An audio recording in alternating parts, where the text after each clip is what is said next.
আসসালামু আলাইকুম ওরহমতুল্লাহি ওবারকাতু। ভাই সবাই দেখেন, নদী, কোনো পাহে কোনো বাড়ি ঘর কোনো কিচ্ছু নাই। মেলা দিনে নদীর মুড়ে যাচ্ছি বেড়ানোর জন্য।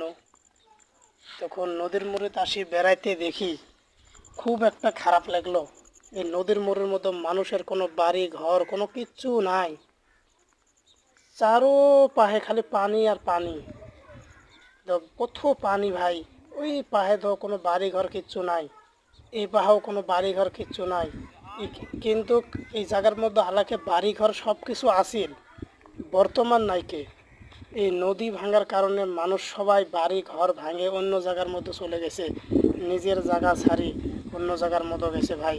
আর আজকে দেখো, এই নদী ভাঙার কারণে আজকে মানুষ নিজের জায়গা ছেড়ে অন্য জায়গার মতো যাচ্ছে।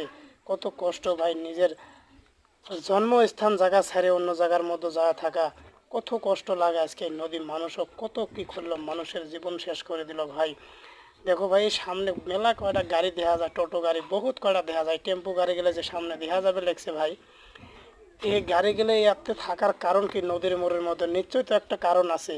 ইমাগে কারণ হয়, ইমাগে কাম হল রাস্তার মধ্যে বেড়ানি, হ্যাঁ না? রাস্তার মধ্যে মানুষক নিয়ে যাওয়া আসা যাওয়া, তার কারণ এই জায়গার মধ্যে থাকার কারণ ভাই একটা। এই নদী দিয়ে, সাগর দিয়ে, এই নদী দিয়ে বড় জাহাজ আসবে লেগছে। এই জাহাজত মানুষ আসবে, আর এই জায়গার মধ্যে মানুষ কিছু জাহাজটা থামাবে, আর এই জায়গার মধ্যে মানুষ কিছু নামবে।